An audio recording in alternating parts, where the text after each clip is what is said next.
ಪುರಾಣಗಳ ಜಗತ್ತಿಗೆ ಸ್ವಾಗತ. ಭೂಮಿಯನ್ನು ಪೃಥ್ವಿ ಅಂತ ಯಾಕೆ ಕರೀತಾರೆ? ಇದು ತಂದೆಯಿಂದ ಹಾಳಾದ ಭೂಮಿಯನ್ನು ಸುಸ್ಥಿತಿಗೆ ತಂದಂಥ ಮಗನ ಕಥೆ. ಅವನೇ ವೇನರಾಜನ ಮಗನಾದ ಪೃಥು ಮಹಾರಾಜ. ಪೃಥು ಮಹಾರಾಜನನ್ನು ಚಿಕ್ಕ ವಯಸ್ಸಿನಲ್ಲಿಯೇ ಪಟ್ಟಾಭಿಷೇಕ ಮಾಡಿ ಋಷಿಮುನಿಗಳು ಆಶೀರ್ವಾದ ಮಾಡ್ತಾರೆ.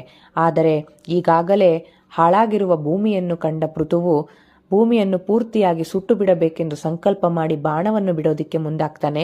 ಆಗ ಭೂಮಿಯು ಸಣ್ಣ ಕರುವಿನ ರೂಪವನ್ನು ಧರಿಸಿ ಮುಂದೆ ಮುಂದೆ ಓಡೋದಿಕ್ಕೆ ಶುರು ಮಾಡ್ತಾಳೆ.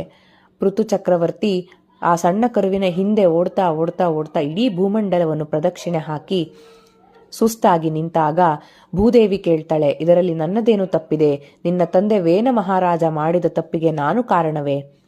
ಆಗ ಅವಳನ್ನು ಕ್ಷಮೆ ಕೇಳಿದಂತಹ ಪೃಥು ಮನುಜಕುಲಕ್ಕೆ ಆಹಾರವಿಲ್ಲದೆ ಎಲ್ಲರೂ ಸತ್ತು ಹೋಗುತ್ತಿರುವ ಕಾರಣ ಅವರ ಮೇಲೆ ಕರುಣೆ ತೋರಿಸಬೇಕಾಗಿ ಬೇಡಿಕೊಳ್ತಾನೆ ಮತ್ತು ಕ್ಷಮೆಯನ್ನು ಕೇಳ್ತಾನೆ.